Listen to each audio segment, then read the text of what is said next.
Гигинэ гэдэг би 13 настай, тун утгагүй 14 нас хүрнэ. Би энэ хүний папиллома вирусыг мэдээллийг анх ээжээс авч ирсэн аахгүй юу. Энэ вирус нь хүний папиллома вирусыг умаан хүзүүн хорт хавдарт үүсгэгчийн нэг юм билээ. Вакцин хийлгүүл ер нь их магадлал бага болох. Тэгэхээр энэ вакцины хийснэн дээр ах угаасаа энэ жил болгон 167 хүмүүс нас барсан гэж манай ээж хэлсэн.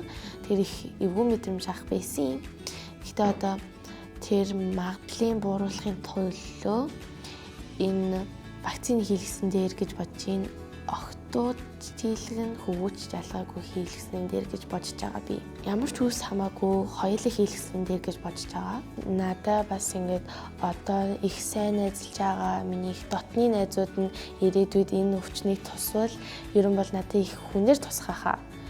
Үнэхээр хэцүү муухай мэдрэмж бага ахта яна энэ мэдээлэл сайн илүү сайн дэлгэрч хэлж тэгээд тэгж хийлгсэн байвал энэ хийлгсээсэн байх та. Тэгээд одоо тэгүүлгүй тулд одоо мэдээлэл сайн дамжуулж хүмүүст хэлж байгаад энэ вакцина хийлгэсэн нь дээр гэж надад бодож байна. Зөв мэдээлэл ээжээс авсан учраас ер нь бол айц байхгүй болсон. Ер нь бол одоо зүгээр гайгүй л үдээ. Өмнө нь их вакцин бас хийлгэж юм чинь ер нь нөх амар айхгүй байгаа. Ээжээс юм зөв мэдээлэл авсан, ирээдүйд санаа зовох шаардлагагүй гэдгийг мэдээд ер нь бол их баяртайгаа.